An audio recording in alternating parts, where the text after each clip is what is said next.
This is the first step in our van build series, Subfloor installation. So I saved the old mat to use as a template for the plywood. So I'll just need to trim some of the excess off.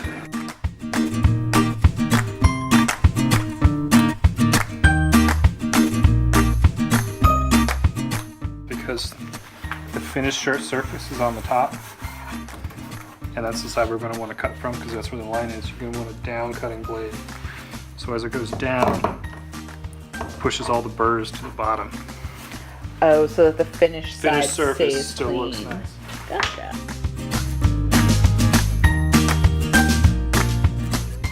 I don't know if you can see, but those are those little burrs that he was talking about.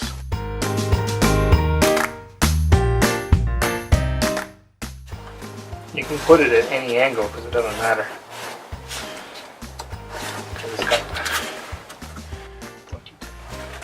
Oh, instead of having it, if it didn't have if it had like a square end, Yep. You'd have to be careful about like what angle you put it at. You'd like have to be a 90-degree angle to whatever you're doing, right? Right. But the point solves that. So that might look like a bunch of garbage, but that makes sense.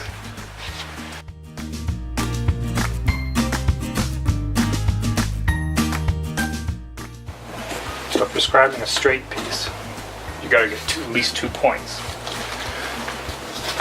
So you can make a point here, so when you scribe it, you can find your Or you know where the corner is. So you can find your theoretical corner. Because all these radius edges make stuff hard. So what now? We take this out, then we lay it out on the plywood, start marking the plywood, and transferring our scribe marks onto the plywood. Okay. So now you're lining up all of the spots that you created In the van. And then it'll be like one of those connect the dot. Situations.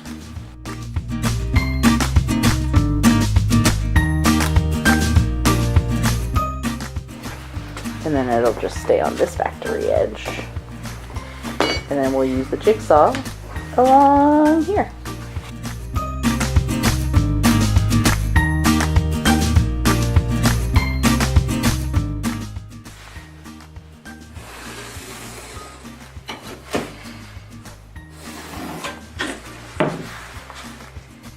But that's not with your marks.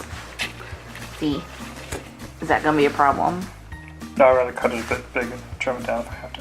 Okay. Let's fast forward a little bit and see how this works out. Real well's an estimate. So who was right? Glenn was right. And now back to where we were.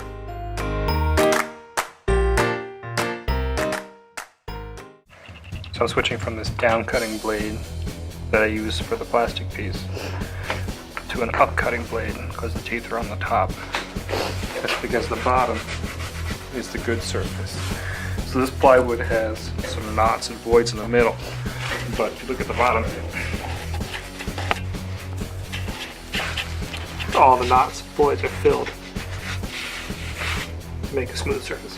Oh. So this is the surface that's going to be up. What if it's not, the van's not symmetrical? What do you mean the van's not symmetrical? I would hope Chevy would make the van symmetrical. I'm just saying, like, what happens if we go to put it in? Because technically this is you made a mirror image. The way you cut it. With everything you just did, you made a mirror image. Yeah. Yeah, so we better hope that it's symmetrical. So next time I'll flip the template upside down and do it.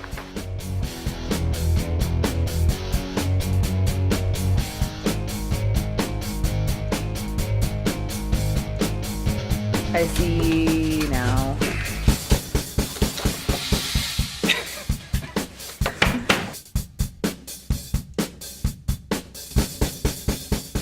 So I need some trimming. A little trimming. I need to come forward like about an inch. Needs to come forward an inch. Okay. So are you gonna remark it? Yeah. But overall good first cut? Overall good first cut. And one more time in case those in the back didn't hear. Real well's an estimate. So who was right? Glenn was right.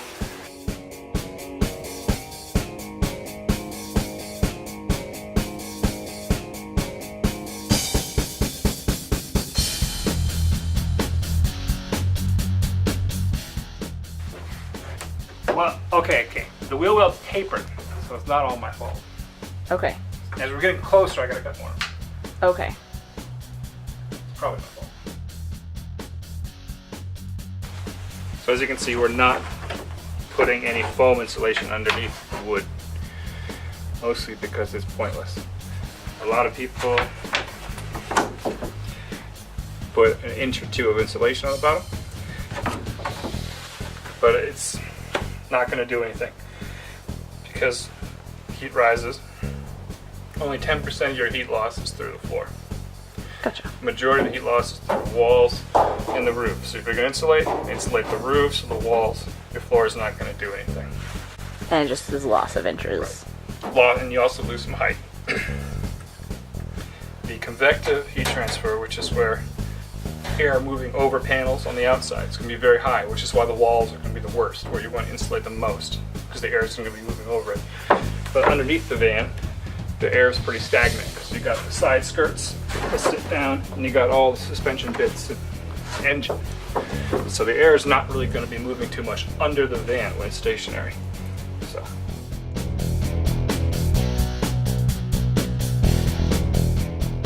Is it fitting? Perfect. Yay. So we're going to glue the floor down, which is different than what some people do. Some people just use a whole bunch of Tex screws or self-tapping sheet metal screws and put a bajillion holes in your van. But we live in the Northeast where it rains and snows and they put salt on the road. And unless you want the floor of your van to be Swiss cheese in about a year, you're going to want to glue your floor down.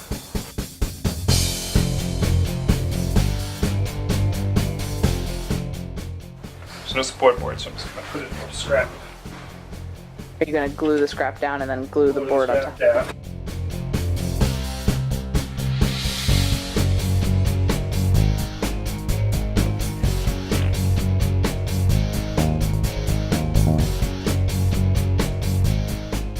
So lots of heavy stuff weighing it down, and we're going to close up the garage to make sure it can cure because it's only about 40 degrees outside.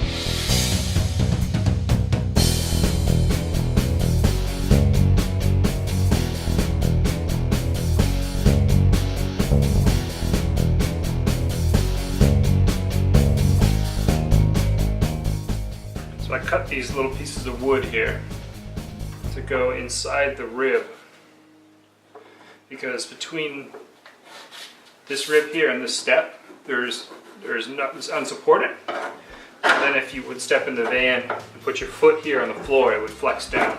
So I'm adding some ribs just to kind of fill in this gap here. And I've done that in a couple more spots over here where there's no ribs, and in the back.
ladies and gentlemen, is how you install a subfloor.